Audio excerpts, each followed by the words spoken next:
Welcome back to Word Balloon, the comic book conversation show. John Suntress here, very excited to debut Word Balloon 101. That's right, back to school. We've got a lot of great podcasts coming in the weeks ahead that not only came from Terrificon, but also a couple other recent ones that I feel fit this back-to-school motif. Coming up in the days and weeks ahead, you're going to hear things like The Secrets Behind the Infinity Gauntlet with Jim Starlin, Ron Lim, and Joe Rubenstein. You're also going to hear an 80 Years of Superman panel featuring incredible creators. A Robin panel with creators starting with Denny O'Neil and ending with Pete Tomasi and Tim Seeley. And you've got Mike Barr and Jim Starlin in between. A great Marvel Cosmic conversation with Jim Starlin and Roy Thomas. The Psychology of Wolverine with Dr. Susana Flores and Roy Thomas. All this stuff is coming up, and at the convention, it had that echoey room and had that feel of a Google Talk, or even better, kind of a high school or university lecture. So that's why we've got this framing work of Word Balloon 101, and that's why I'm milling right now through the hallways trying to get ready for the first one. First one, the subject is political science. And the subject also is Mike Norton and his new image book, Lil Donnie, Executive Privilege. A great book. Mike started a comic strip online in response to the 2016 election, and, he hasn't stopped yet. He's in year 2 now, but Executive Privilege covers the first year. And Mike is at his satiric best. He captures the Trump administration quite well in his depictions. It's a very, very funny book if you haven't been reading it online. You can stay up to date now. It's on his Twitter feed. It's on his Facebook page. And also, it's part of the Comics Go website, which is the former United Press syndication for comic strips. Here in Chicago, we had the Chicago Tribune. So that was Dick Tracy and Peanuts. To name just a couple. I believe Kathy was part of that as well. They still exist. They have new ownership. Mike mentions who it is. But they've picked up Mike's strip, which is insane. They also run Doonesbury, by the way. So Mike's in good company. And, in fact, was nominated for a Ruben Award last year for Lil Donnie. I'll be honest, if you're a Trump supporter, you're not going to like this episode. But if you're not and outraged at what's happening right now in the presidential administration, I think you're going to enjoy this conversation with Mike Norton, talking about his comic strip, Lil Donnie, and his first collection through Image, Executive Privilege. That's what's happening in class today on Word Balloon 101.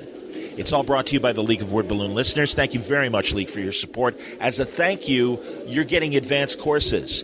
Eventually, within August and September, possibly dripping into October, I'll be releasing all the Terrificon panels and the other Word Balloon 101 related podcasts to the Patreon people first. But it'll be dripping out weekly. I'm dropping 2 episodes today. The other episode that's coming today is a look at current events through Marvel. That's the subject, current events. And we've got C.B. Cebulski, Nick Spencer, and Charles Soule. So right now, the League of Word Balloon listeners have access to Lesson 3, The Psychology of Wolverine, with Roy Thomas and author Dr. Susana Flores.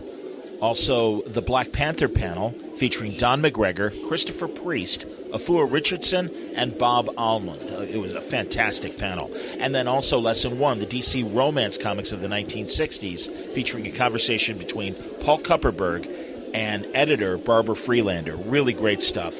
All 3 of those. I'm going to add more. The 80s Superman tribute panel featuring Roger Stern, Jerry Ordway, Paul Kupperberg, Pete Tomasi. Incredible panel.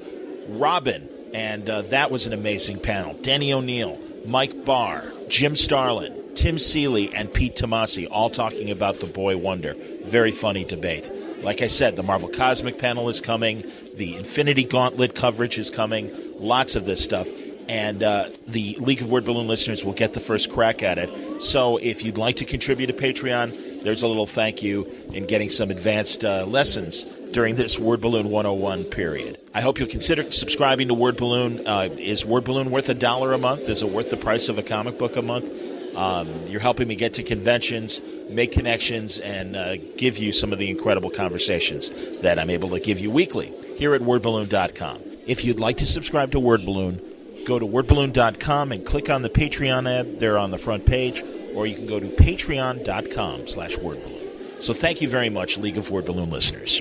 Word Balloon is also brought to you by In Stock Trades at instocktrades.com. Wow, we're reaching back for some incredible Mike Norton product at instocktrades.com. There's Loaded Bible, Volume 1, a great collaboration with Tim Seeley. It's just 42% off, $9.85. There are Runaways trades that he did with Brian K. Vaughan. Live Fast is 42% off.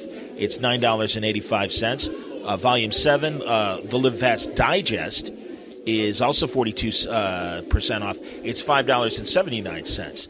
Mike also worked on Justice Society America with Mark Guggenheim, and that volume is called Supertown.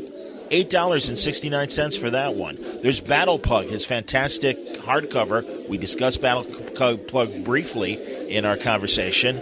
That's written and drawn by Mike. It's Volume 1 is 42% off, $8.69. And then, of course, Revival.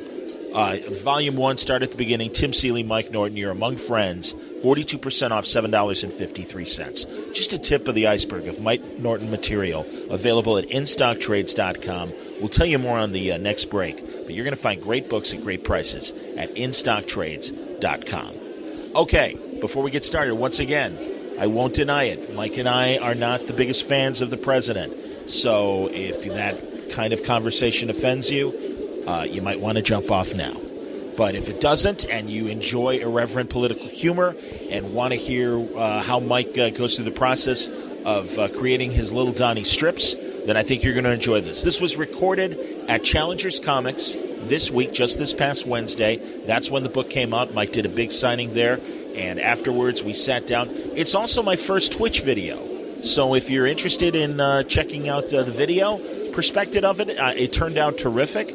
And I can't wait to share more Twitch videos with you in the future. It's the channel is called Word Balloon. So if you go to Twitch and search for Word Balloon, all one word, you'll see the Word Balloon logo and our first video, this conversation with Mike Norton. But for now, enjoy the audio. Maybe you're on the treadmill and you're not able to. You don't want to look at the phone. You want to watch the news and see what the Trump administration is doing today, as opposed to watching Mike talk. That way you can listen to Mike and see the headlines. You know, they got the graphics up. They always tell you what they're talking about. And sadly, it doesn't change hour to hour. So listen to our conversation live from Challengers now. Class in session. Here's Mike Norton on Word Balloon.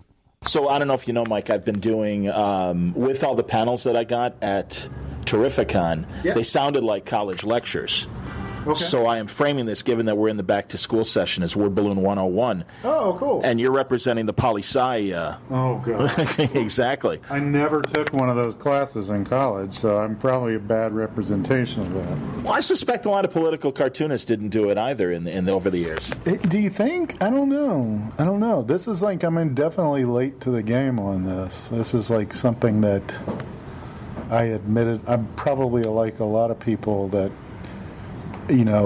don't act until it affects them sort of thing, So I don't know. This wasn't an interest of mine from an early age. Like I knew people that went into political science. I had a roommate that was a political science major, and I think he voted for Trump. So wow, yeah, crazy. Yeah. Well, I've been a fan of political cartooning, along with the regular comic books and comic strips.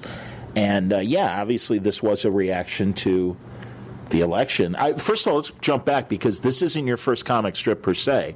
You did, I know you were not happy with the final episode of Lost, and that inspired a good comic strip run. I forgot that I did that. You know what? I was fine with the last episode of Lost. I was just more making. I love to make fun of things that I like. Okay. A lot of people don't get that. They think that, if you're making fun of it, then you must have hated it. But no, I just like to poke holes in things that I love. I mean, if I'm making fun of you, it means I probably like you. Otherwise, I wouldn't talk about you at all. But yeah, how many of those did I do? I did quite a few of them. I did quite a few of these Lost strips when the show was on the air for nobody, because I don't even think Well, we saw him. All of your friends saw him. Yeah, all you guys saw him, but I didn't put him online or anything. I don't think. I liked. God, I can't even remember the characters' names, but it was the Australian woman that was pregnant, and when she her little weird goat skull baby. Yeah, that was in the show though. That was really weird. I remember, absolutely, man. It was great to see it in comic strip. Goat skull baby. Yeah. So that was kind of your warm up, and then obviously, was it clearly it was the election, or was it any immediate actions that the president made that inspired this? Yeah, I mean, the only reason to do it was because of, the election. The election, it shouldn't have happened. That shouldn't have happened. I know there are, crazy red hat people out there that think this all went the right way, but what's happening right now is insane. There's a reality TV star as president. You can make fun of Ronald Reagan for being in movies, but he had a history of being a politician. Yeah. He was a politician longer than he was a movie star. You could argue that. Yeah, so it's like this guy, made a living kicking people out of houses and being an asshole. Yeah. And so it's just like you look around, you feel like you're Steve McQueen in The Blob, where you're like, hey, there's a blob coming. Why aren't you guys moving? Nobody's that reacting. kind of thing. And so, but it's like everybody is Steve McQueen, and nobody's still moving. So it's the only thing. Literally, the least I can do as a straight white male in society, other than give money to causes, is to do this, because it's just it's impotent rage on my part. It's just me yelling into a voice, me screaming into a pillow, So if people like it, I'm happy about it. But I understand its place in the world. I don't think I'm changing the world. No, not at all. I appreciate that people like it, but yeah. Yeah. Well, it's. So first, did you just put it on like your Facebook page and on Twitter? Did you have a dedicated website for it? Because I want to see how it got to syndication. What I did was, right after the election, everybody was stunned for a while. At least people that I knew. Yeah. Were stunned for a while, and then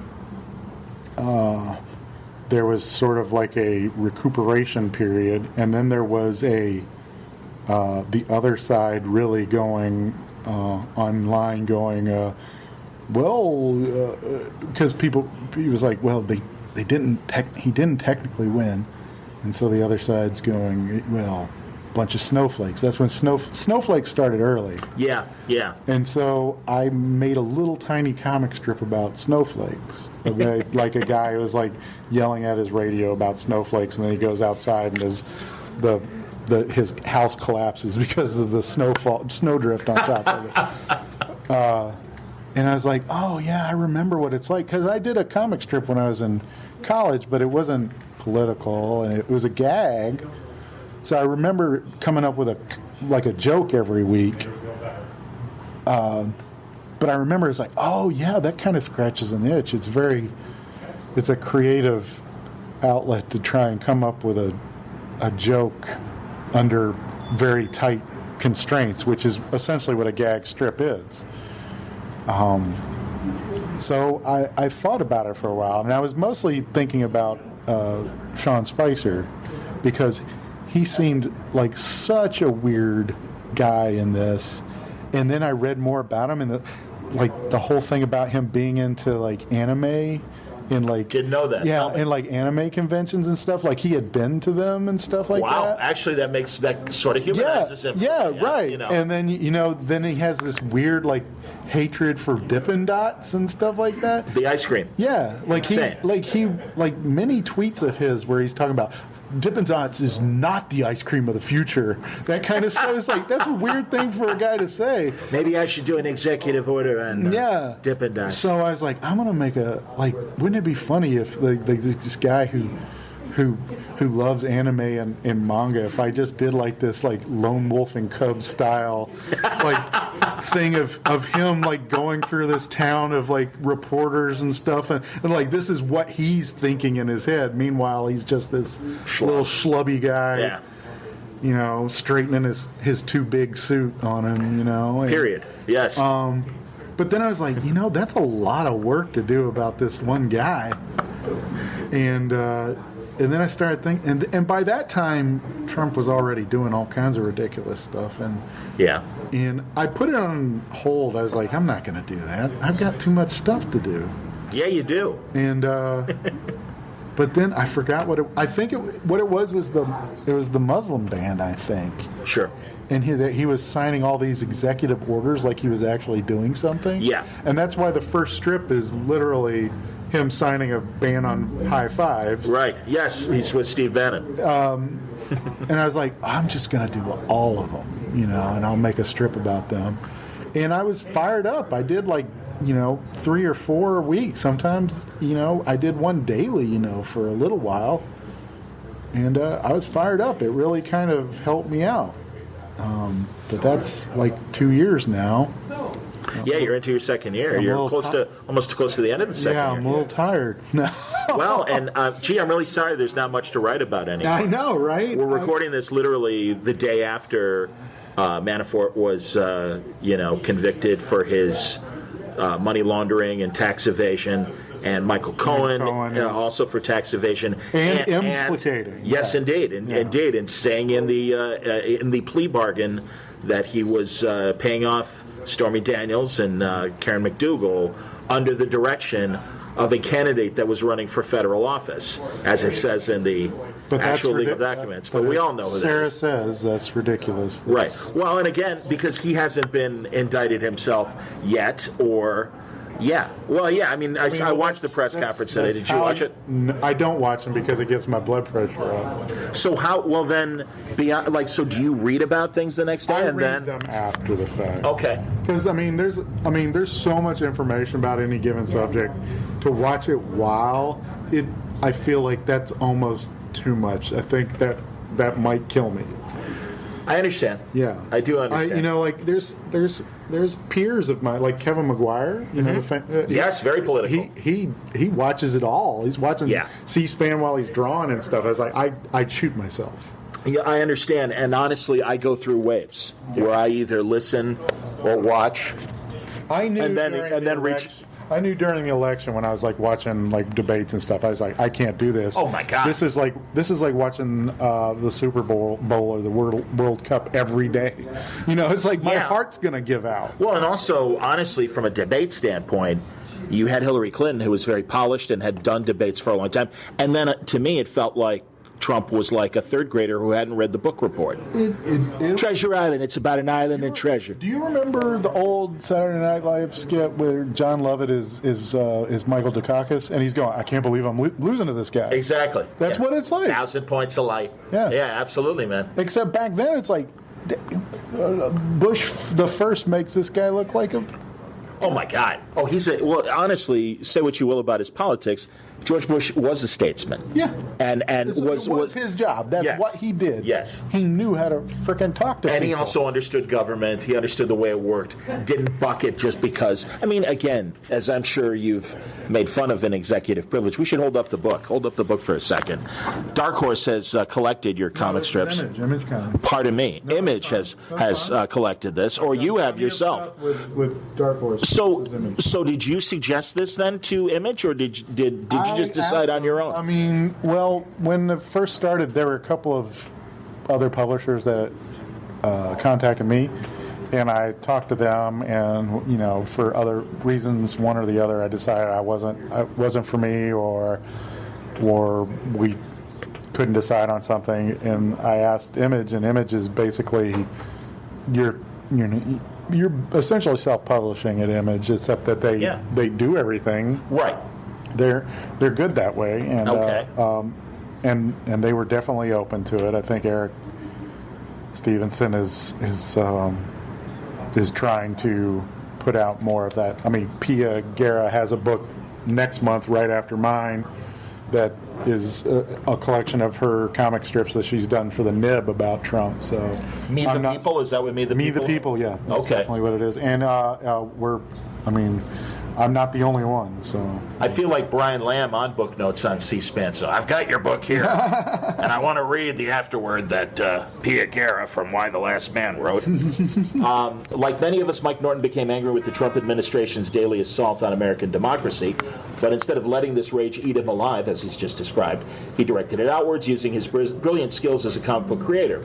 The result is a savage body of work, using the one weapon the orange one and his cronies can't and will never grasp: fierce, insightful humor. Mike's cartoons are a much-needed pause in the chaos, a moment to laugh, to reflect, to take a deep breath for the important fight ahead, and to remind us all we have a voice, we only have to step up and use it. I like that. Yeah, she's very nice. I'm a big fan of Pia's. Hell yeah. I told her at a comic convention, I was like, I'm a huge fan. I have Why the Last Man art on my wall, and I read their last issue and it made me cry. Yeah. You know, ampersand. Oh my God. Okay. And she was like, oh, I read Battle Pug. I like yours now. I was Excellent. like, oh my God. So I have a quote on her book too. Oh, that's cool. That's nice. I think they shaved it down because she also has Sarah Silverman on hers. So Oh, wow. I'm fine with that. I'm okay. And Daniel Kibblesmith writes the foreword. Yeah, of Marvel fame and Colbert Show. Yeah, so that's nice. Yep. Now, and you mentioned Battle Pug. Now, that also is a webcomic, but in a different sense. You were doing like a page a week, right, with Battle Pug? Mm-hmm. And do you still do a page a week? Like, where's Battle Pug in the volumes these days? Well, it's that story is done. Right. And I'm working on bringing that back sometime next year also with Image. Okay. But it will be comic book form. Oh, okay. So I'm trying something different. The first Battle Pug was a complete experiment, and now I'm coming at it from a whole doing it the way that I do, as a comic book person. Yeah. You know, before it was like, let's see what these web comics are about. You know, so sure. We'll let the ambulance go by. That's fine. Bye. There we go. It's, Dick Cavett, I've been watching Dick Cavett reruns, and his studio was on a very busy street, and literally you could totally hear fire engines and ambulances. That's hilarious. So, yes, I'm talking now to Gore Vidal, and we'll pause for the ambulance. Totally. It's hilarious. So back to Lil Donnie, and it shouldn't surprise me, but I have to say, you really do capture the Trump administration quite well, and truly everyone. And I love, first of all, too, I love the fact, given that you're able to do it in color. If this were in a daily newspaper, it would be probably in black and white, and we might miss some of the subtleties, like when Stephen Miller shows up, he's always in darkness and in shadows. He's a Slender Man. He is Slender Man. I've taken. Well, the thing for me is that I have to be interested in it to do it in the first place. And, the problem I have with most political cartoons is they literally label things for you. Like a public figure will have his name on his chest and stuff like that. They kind of dumb it down, and I wanted to make it like the same way I do comics, whereas like if I can't tell a story without dialogue, then I'm not doing my job. So I sort of like take the thing that these characters remind me of, like, Kellyanne reminded me of like this banshee that just comes out of nowhere. So I literally made her a banshee, and Stephen Miller is the Slender Man. He lives under your bed, and he comes out all spidery, and he probably has eaten a human or two in his lifetime. Probably. And Steve Bannon's falling apart. Yes. And all that kind of stuff. And I realize it's stuff that probably people older than me, well, not you. I'm talking about like people like my in-laws. Okay. Or a couple decades older than you. Yeah, who watch Fox News or read political comics, cartoons in their paper. They don't get like references to Etrigan the Demon or That's true. or the kind of stuff that I'm doing, and I'm like, that's because I'm making it for me. I'm doing this so I feel better. I hope that somebody else thinks it's funny, but that's not my primary mission with this. Right.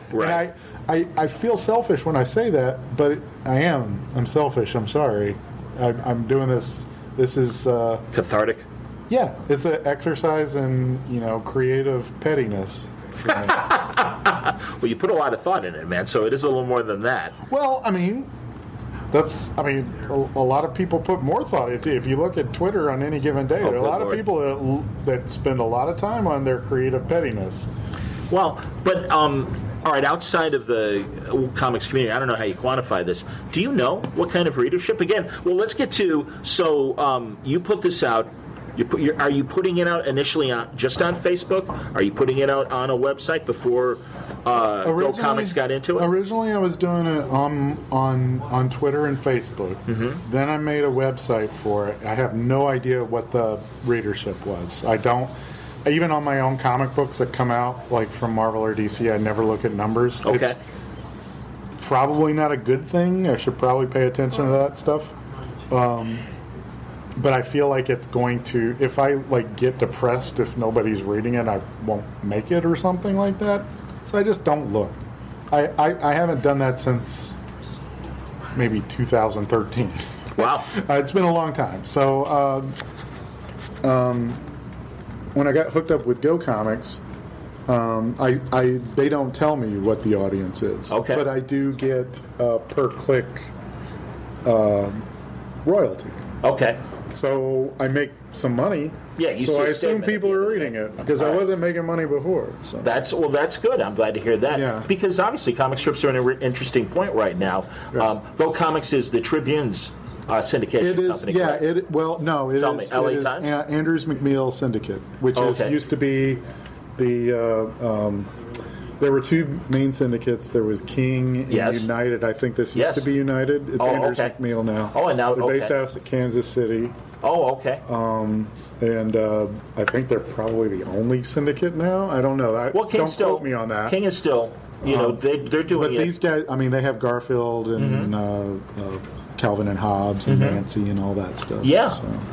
Do they have other political? Do they have tons. Well, they have Doonesbury, right? They have Doonesbury, yes. Well, and that's why maybe that was my supposition that it was Tribune, because those are the Tribunes, the Chicago Tribune. Well, yeah, those are the outlets that pick them up, right? And so, I haven't managed. That's the reason. I had a friend that works for the Times that suggested that I submit. Which Times? New York? New York Times. Okay. Suggested that I submit to the, what's that big one, Pulitzer. Oh, and wow. I was like, sure. But their requirements are that you have been published in one of the outlets, and I have only been on the Go Comics site. Right, so you've only been digital. You're not in a physical newsprint paper. So if there are any newspapers... There we go, man. Bloomington Panagraph, I think. Yeah, whatever gets me in. I understand, man. No, but the nickel saver or whatever it is at the grocery store. I remember when it was the penny saver. Penny saver, that's what I meant. Penny saver. It probably is went the up to nickel. It's probably with inflation is the nickel saver these days. Well, no, but in addition to the Pulitzer, which obviously is the Journalism Award, there is the Ruben. Yes, I got nominated for that. Man, that's Milton Caniff, Charles Schultz. Oh, you know you're hip to the Ruben. I'm super happy about it. Yeah, man, that's fantastic. As Battle Pug was actually nominated as well. I'm super excited about. Actually, a little more so than any of the comic industry ones, because I feel like that's something that there's a wider audience. Sure. That's everybody. That's not just people in a very niche market, but there are other people unfortunately that I have to compete against. So we haven't won. I lost to Gemma Corral, who oddly enough, is another pug-related cartoonist. I didn't know that. Yeah, and she is very famous from like Facebook for doing like these very cute and quirky comics about anxiety and depression, and often they have pugs in them. I'm a huge fan. I wonder if she was at the Eisners last year and won. I don't know, but I have been to Pug Fest with her 2 years in a row, so she's I admire and enjoy her work. Do the Trumps have a presidential pet? No, noticeably so. I think on Interesting. purpose. I don't think he does well. I'm not doing that. Yeah, I don't think. What? Can you imagine him with a dog? Get it out of here. That thing be dead in a week. Or just like trembling in the corner. I mean, it would be with Baron. Peeing all the time. It would be Baron's dog. Yeah, not his. yeah. Well, I would imagine. I hope he has something. I would imagine that Socks was. I mean, the Chelsea Clinton's older cat. kids kill animals. They don't. I mean, I would hope.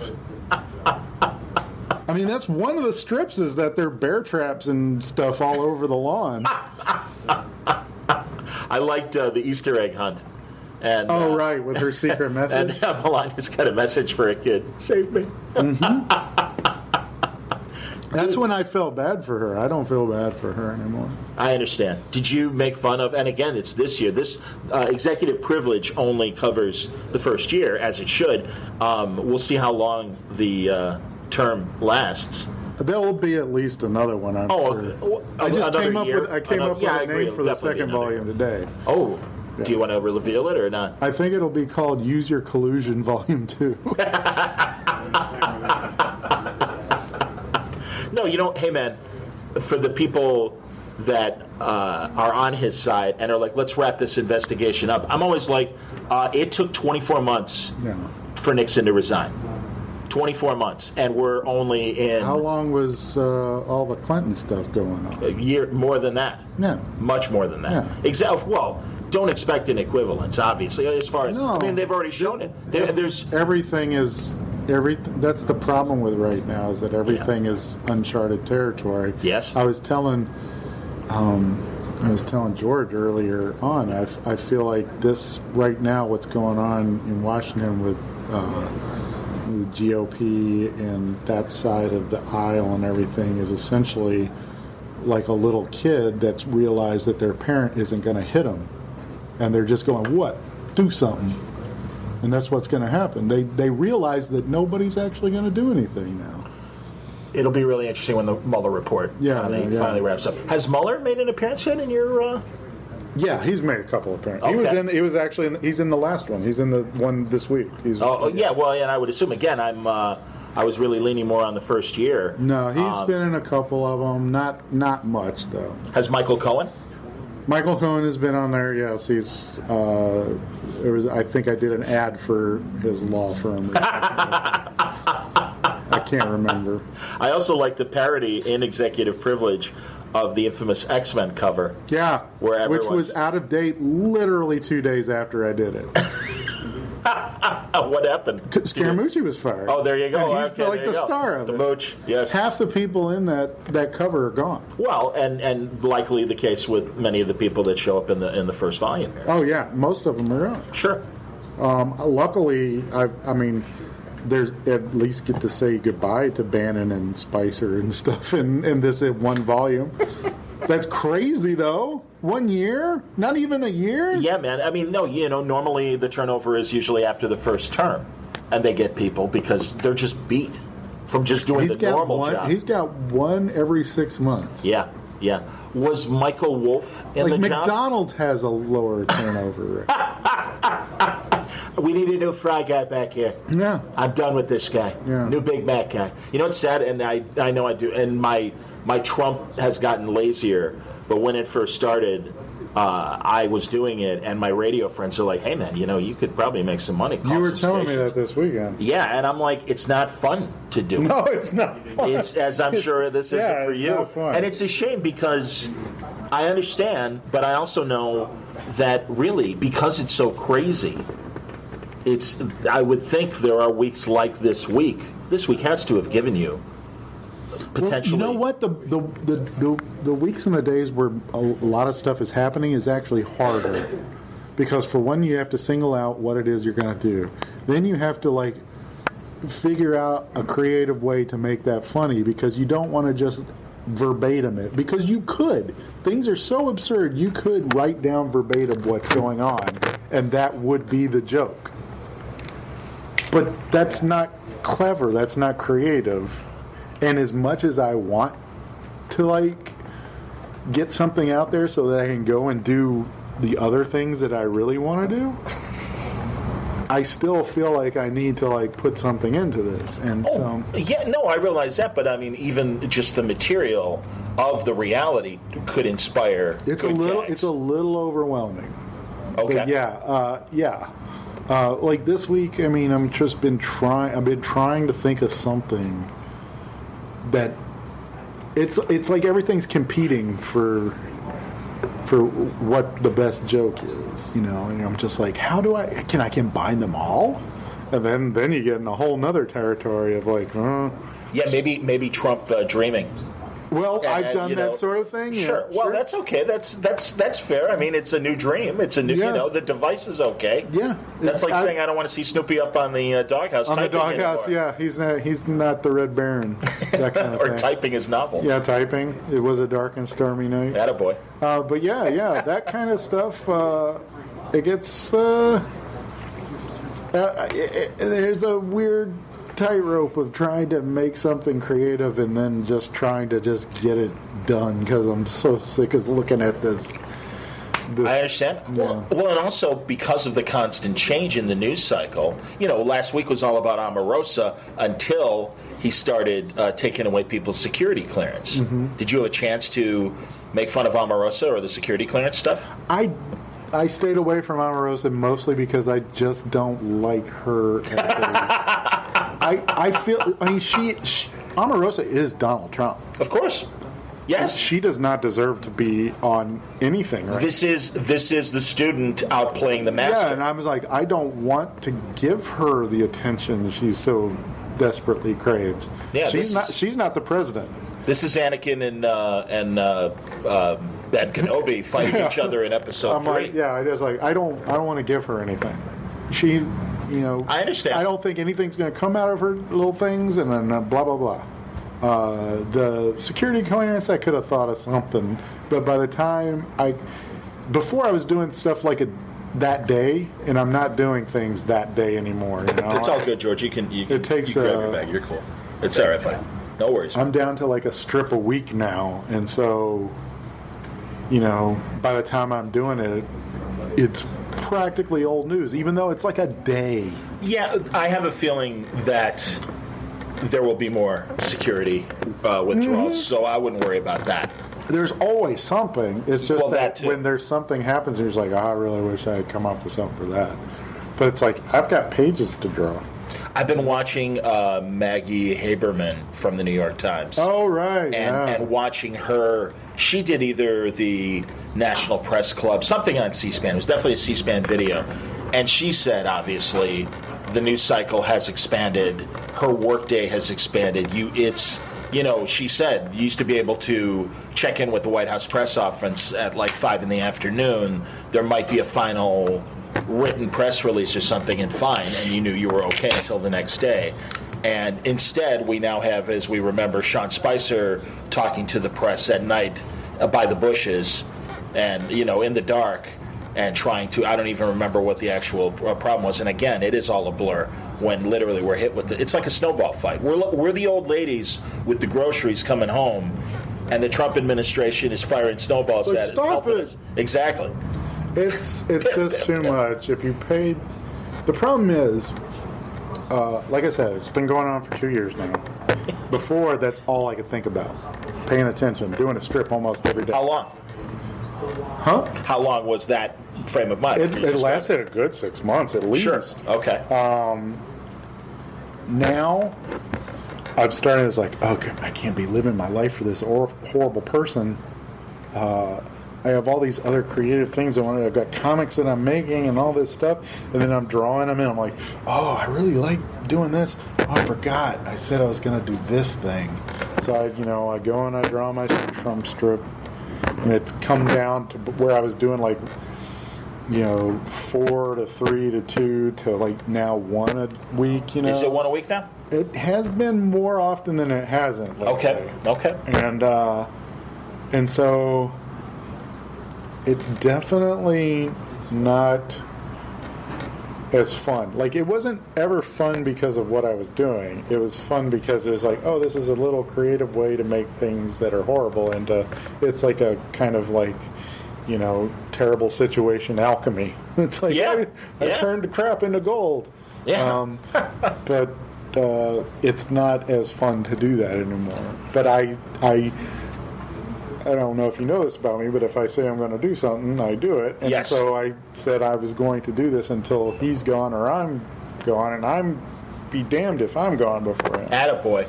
So, Mike, honestly, I mean, and again, you're not normally a political person, but it could have been worse. It could have been Millard Fillmore's administration or somebody like that. I'm sure if I were fired up about Millard Fillmore, I would have found something. But, as I'm sure you remember, we were all fired up about Bush 43, Jr. Sure. You know what? And in comparison, look where we are. But think about that. Think about in comparison. Now, there was something that you could probably find every day that you could have said about him, but would it have been something that directly translated to the everyday American where they're like, I cannot believe that somebody who I elected to be basically in charge of the world I live in, The free world, yeah. is acting like this? There were a couple times. A couple of times. He's like intelligent design. Maybe we should give that a look. Exactly. Terry Schiavo, the woman that was in the coma. I'm not saying that he didn't. Things like I'm that. saying there's plenty to criticize. Yeah. But it wasn't like hourly. Yes. Changing out. This is ridiculous. Yes. And we're in this social media world more than ever. And again, he knows how to weaponize social media more so than any other person. Yeah, that's but ever I mean, been in I that bring office. this up. I bring this up a lot in my strip. I literally brought it up. He's only talking to 15% of the population.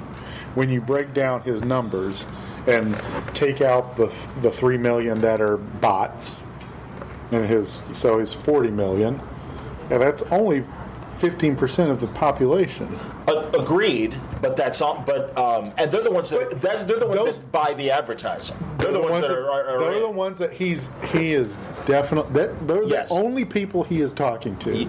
Is 15% of the population. But the rest of the population is listening. They are television, and I feel like they're making radio. a bigger deal than it ought to be. If the president, I know that's the thing. That's the brilliance of the grift. Yeah. Well, Roosevelt in the Depression and during the war used radio. Radio was the internet of its day. Think about the last guy. Think about Barack Obama. Yeah. Or think about Bush. Think about a guy that nobody liked either. Usually, think about Bush and how much the day-to-day person actually paid attention to him. They didn't. No, they didn't need to. Because, again, he wasn't as socially media-oriented as this guy is. Right. And this guy, again, that's why he the presidents for decades since Roosevelt were doing a weekly radio address. I work at a news station. And a few months ago, he stopped doing them. And he's not doing them anymore because I used to work that shift where Saturday morning at 6 a.m.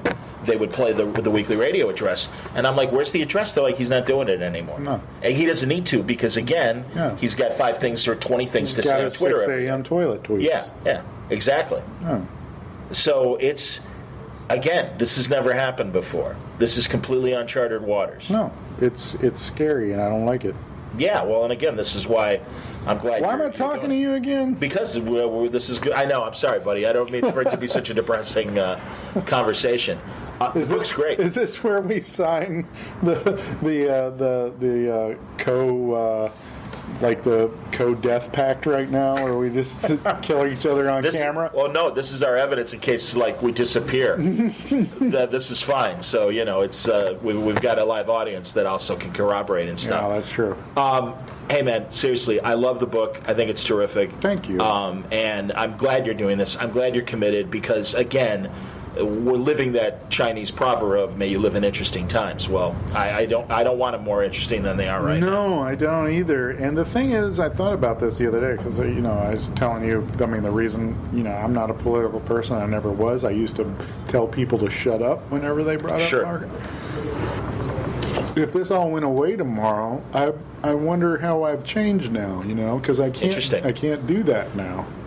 I hear you, man, and I think that's probably a good thing, but at the same time, it definitely feels like I put the glasses on and they live, and I see all the, and it's like I wish I'd rather, but take these glasses off. I want to. Do you think? I want to be Buck Flowers in that movie. I understand, but you also, as opposed to being, and forgive the description, part of the sheep that I just want to get through my day. This does kind of magnify the responsibility we have as citizens to not just sit idly by, and to be more engaged. And I think that speaks to the privilege that I was experiencing before, where I was like, I don't have to think about this stuff. And I'm sure a good wake-up call is good, but at the same time, it's just like it sucks that people have had to live with this their whole lives and see this in the bright daylight of reality, and I've been able to hide in my basement and draw people in their underwear fighting each other. Are you going to do any non-comic book events to promote the book? I would love to. I've put it out there. There's like, if you want to do a book signing or something like that, but this is new territory for me. I don't know. So anybody that anybody. I draw the line at Politicon, which I discovered. Is there a Politica? I discovered that's a real thing. I've never heard of this. Which disgusts me to no end. How is that different than any other? It's literally like a comic convention for political junkies, and I cannot believe they are turning this into a game. That's essentially making it into like a pop culture sort of event. Is it here in Chicago? It's in LA, I think. Okay. But go and see all your, it literally says your fan favorites like Ann Coulter and Ben Shapiro. Okay, because that's what I was going to ask. Is that a conservative? It's mostly conservative, but they have Democrats there as well. They've got an Alan Combs wing. But those are the guys that they appeal to that sort of fandoms naturally gravitate to because they had that whole AM radio situation going on, the whole Air America, and all that. So it's the conservatives certainly have their thing, and then the liberals had because the liberals had Air America, and that didn't last. No, it did not. And I'll be honest, I don't like a lot of the syndicated political. We've got our Me too. It's hard to listen to. It is because after a while you start having to make up some weird. You get really Art Belly on that kind of stuff. It's like, wait a minute, conservatives are talking about aliens. How much fun did you have with the deep state? Because honestly, I want to bring that back, and I didn't. I was like, but I love that idea. I want to always have like Obama's hiding somewhere in the Oval Office, ready to leap out and steal a sandwich. Yes, that's a great strip. But I want to do that. But I haven't brought it back as much as I want to because I love the idea of him running out of the room yelling "Deep State." There's a congressman that got in trouble the same day that Manafort and Cohen made the news. Oh yeah, I know. And his father is claiming that whose seat in Congress the congressman in trouble took, and the father is the one that racked up all the money on Steam, buying all the video games. Yes, that's crazy. And went to the golf gift shop and bought Hawaiian shirts. I have no time for video games, and I draw comic books. This guy's a frickin' senator, congressman. Come on. And but his dad was saying that the only reason why his son is being implicated is because of it's a bunch of angry Fortnite players trying to get him, trying to take him down. It's the deep state of Fortnite. Unbelievable. They're mad because he's trying to he's a mad camper. He spawns really always taking them out. So for people who don't know that are listening to Word Balloon, they can go to your Facebook page, and we'll link to the Go Comics post. Yeah, my Go Comics is on my Facebook page. It's on my website, IHateMike.com. It's on my there's a real estate guy in California has MikeNorton.com. So I like IHateMike.com. Always did. my Twitter, the Mike Norton, has it all up there. So, Yes. yeah. It's, Go Comics / Lil Donnie. It's easy to find me. I'm the first Mike Norton that comes up. So. This is true. But, no, man, I enjoy it. I hope your creative muse is being satisfied. I hope you're able to step back and appreciate the body of work that you're putting out there. I will someday. Well, honestly, man, this is going to be like, again, you look back at the Watergate days. I have a feeling 20 years from now we'll be talking about, remember the time with Trump? Oh, sure. And you're going to be like John Dean showing up. Because we won't know where we are anymore, and we'll just be... We'll be disembodied. We'll be heads in jars. Yes. Very Futurama, exactly. I just talked to Bill Morrison. Futurama. Oh, really? Yeah? Absolutely, man. I like that guy. Absolutely. We were talking about him using Al Gore in Futurama and how great that was and stuff. And Nixon, Aru. Yeah, I remember seeing Nixon. Well, as a kid, I was 13 I was 13 the summer that Nixon, 74. No, was I only 9? It was 74. I guess I was. I was only 9. I was 1. I understand. But yeah, I was 9 the summer that Nixon resigned. And I did remember watching the Watergate hearings and things like that. And I had a real smug conservative uncle when I was in high school. And he's like, what was Watergate? I'm like, when they broke into the hotel of the Democratic organization. And his eyes go wide. He's like, oh, shit, he really knows. And I'm like, yeah. I thought they weren't paying attention. Exactly. I'm like, well, yeah, when I wasn't watching Gilligan's Island, I was watching that crap. And that's the thing. And that is the other good thing. As omnipresent as the coverage is, they can go back and literally find that tape of him on Air Force One, or the video on Air Force One. I don't know anything about it. No, ask my attorney. And it's like, yeah, bullshit. Or get Giuliani. How much has Giuliani been in? Not a lot. That face. I know. That face. I know. He's like a really confused Nosferatu. He's just always surprised. I don't know why I don't put him in there more. Like I said, I've really kind of squared it down to once a week, and I understand.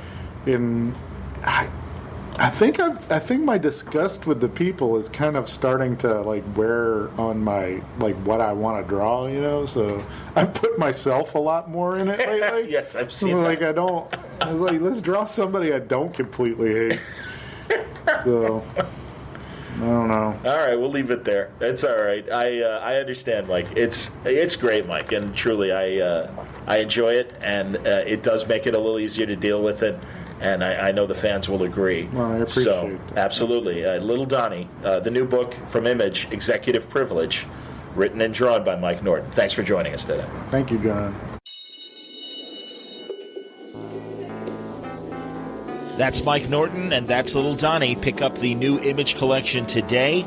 Order it from your comic book store, and enjoy it. And as we let class out, we remind you there's another class in session currently today on Word Balloon, Current Events. It's a look at what's happening at Marvel now with C.B. Cebulski, the editor-in-chief, Nick Spencer, the current writer of Amazing Spider-Man, and the great Charles Soule. Great conversation. They talk about their mainstream Marvel books, their Star Wars works.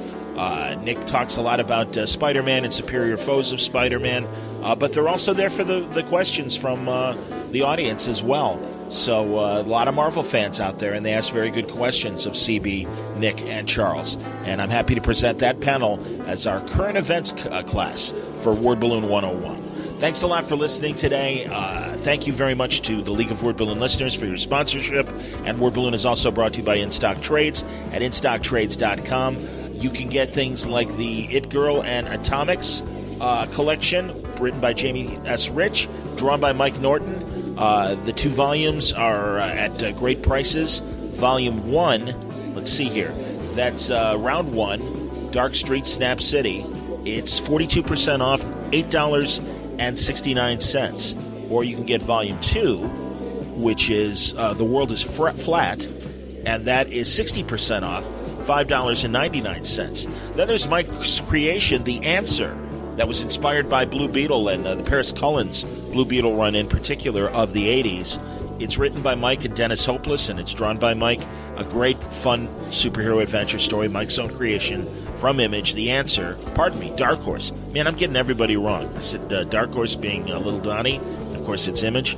The Answer is a Dark Horse product. It's 42% off, $77.53. You can also get more volumes of Revival. There's the Deluxe Collection hardcover that features how many pages in this thing? Doesn't say right now, but it's 42% off, $20.29. You can also go back to the trade paper get-backs and get Volume 3, A Faraway Place, $8.69, 42% off.